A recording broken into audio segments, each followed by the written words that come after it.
Hello YouTube. Sorry if my throat is a little bit croaky today. So a lot of people make logos, and I'm not talking about a watermark, I'm talking about a logo that you like to have on your image, and quite a lot of photographers will use a camera in their logo. So I'm going to try and do a quick video. My quick videos usually end up about 15 minutes long, but hopefully we can do it a little bit quicker than that. So come here to the shape tools. This document, I've just created a new document and I've made it 1000 pixels wide by 1000 pixels deep. That's about enough. You could go bigger than that or smaller than that if you want. Tile it up yourself. So come to your shape tool, and really this is just a series of shapes cobbled together. The first one we'll get is a rectangular, rounded rectangle tool, and just drag out a nice big rectangle. Yeah, that's about fine. Now, the default's already there, full with black. We don't need a stroke on this, so let's get rid of the stroke.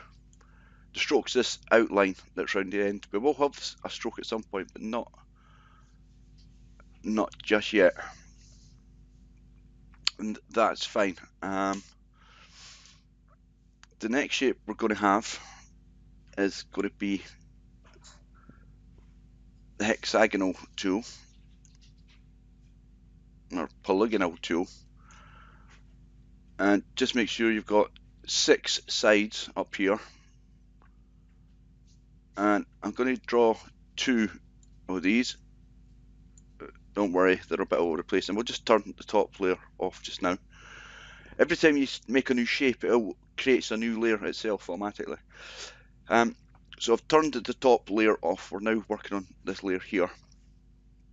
And if you come down to below the text tool, you'll see this arrow here. If you click it, you want the path selection tool, and that will allow you to move this around. And if we hit Control and T, we're now going to rotate it. Actually, before we hit Control and T, let's turn this layer here off.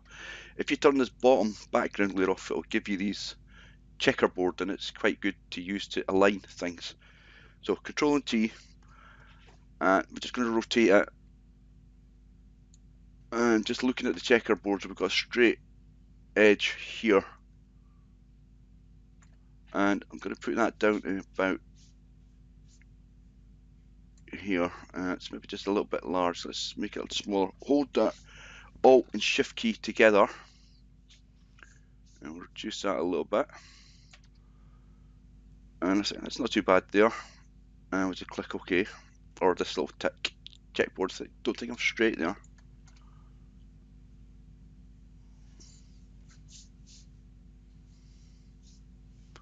Control Z. I just did a little thing here. Move that just a bit there. So just lining this up with these checkers at the top, and I tilted a little bit too much there. Small bit of time. I think that's not too bad there. And then you have to decide if you want it in the middle or off to one side. I think I'll have it probably in the middle. Okay, that's perfectly in the middle, and I'm going to have a control here and a control there. So we'll click OK, and then we'll click on this one, and this is going to be the control. So we're going to drag that one down to there. Control T, and again we'll rotate it till it's straight. But this time we're going to hold in Alt and Shift and dragging in towards the center from the corner. It'll make it smaller, and then we're just going to lift up to here and move a little bit smaller again. And again, just make sure it's nice and straight. I'm just left clicking to drag these down. When you see the curved double arrow, that means you can rotate that. And we just want to make it a bit smaller again, I think. I'm going the Alt and the Shift key down, and that brings it down proportionally. I think that's not too bad there. And I think I'll put one more in up here. A different size control. Some cameras will have it up there, some won't. And again, back to the path tool, Control T to rotate. That's not straight, and that's in here. We'll put that one just a little bit lower, and this one's not straight. I can see that now. So just come back and straighten that out. Control T.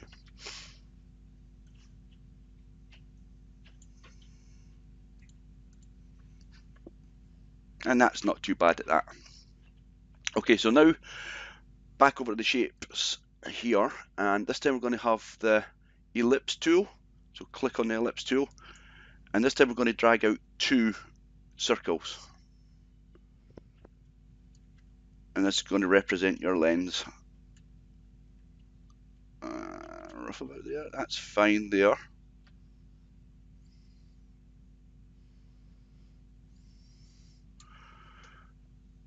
And we'll put these up to the top. So I'm holding the control key and the square bracket key just to move that back up. And I'm just going to duplicate that layer, Control and J. So that's now I've got 2 circles here, although you're only seeing one. There's actually 2 circles here. And one's going to be the inside part of the circle for where the lens is. So we'll take the top one, Control over here to this wee tool again, Control and T, and we're just going to bring that in to about there, and then click OK. Now if we hold that and hold that. Now, obviously we can't see them just now, so we're going to give one of them a stroke. It doesn't really matter what one you give it. So let's see, what colour would we like? Let's make it, I quite like the red, although that looks kind of Nikon-like. And we'll make it 5 points or 3 points. Yep, that's better. And now the inside one, Owen's inside one, we'll need to drag that up just a little. Control and T again. Fill the space that's left by these. Actually, let's not do that. Let's just do this first. Now, it doesn't look like a lens yet, or it looks like a lens with a lens cap, and you could type your logo, your Canon or Nikon onto that. But if you go up here where it says fill, this stroke here that I've just added, basically it's just an outline. So if we go here where it says fill, we're going to hit gradient. This one here, that's a gradient. Now the gradient is made up of the colours that are on your palette. White, the background colour is always to the top, the foreground is always to the bottom. And I think it'd probably be more realistic if we had a blue in there, or a grey. Let's see, let's go to the blue. Go to greeny blue, that's a better colour. If we go about there, and just move up your colour palette. To get this palette up, we just clicked on the foreground colour there. Let's say OK. So now if we go back up and click this, you'll see the colours changed. And I'm quite liking that. And go back into the tool here, Control and T again. I just want to drag this out just a fraction to fill that little space. That's better. Whoop. And there you go, there's your camera. You could type in whatever you needed to type in down there. And that's how you make a little logo icon. Now, we could just get rid of the background layer altogether. Click on this little padlock and just get rid of it. And now if we save that as a PDF, if we highlight the whole lot of this actually, click on the bottom one, hold shift, click on the top one, right click and convert to smart object.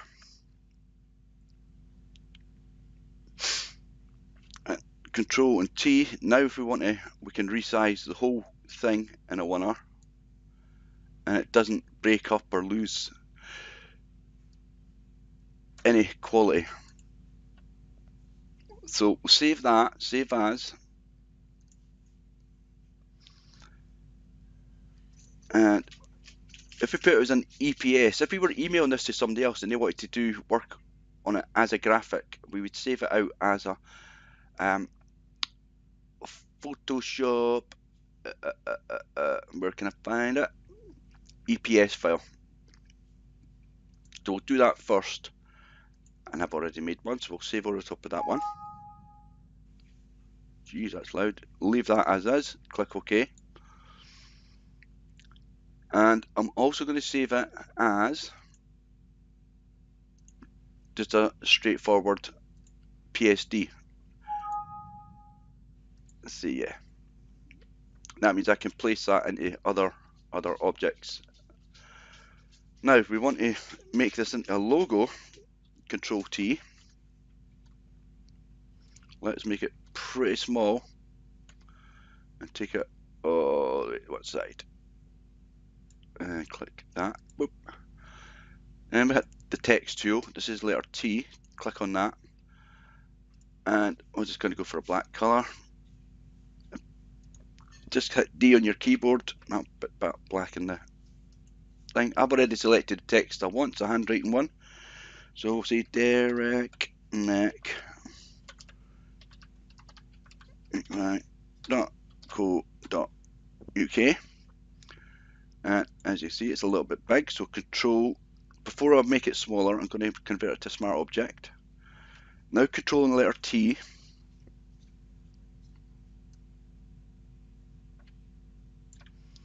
And just push in from the corner to reduce the size of it. Holding down the Alt and the Shift key the whole time. Okay, so that's it now in the frame. Want a little bit bigger than that. And I'm just gently nudging along. Click OK. And Control and T on this object.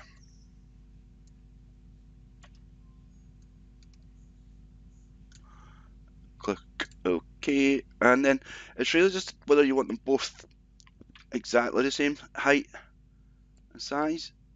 Tile it up to yourself. It's your logo. Let's see.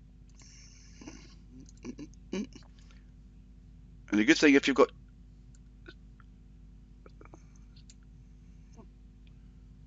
I think I like that better up there. So now both of them are together, quite happy with that.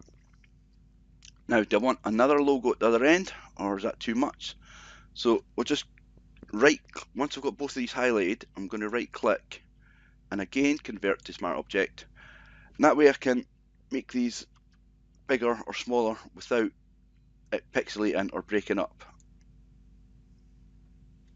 It'll stay pretty good the whole way through. So this is part one of my business card. So I've not decided, I might want another one here actually. Anyway, that's how you make a logo. Thanks for watching.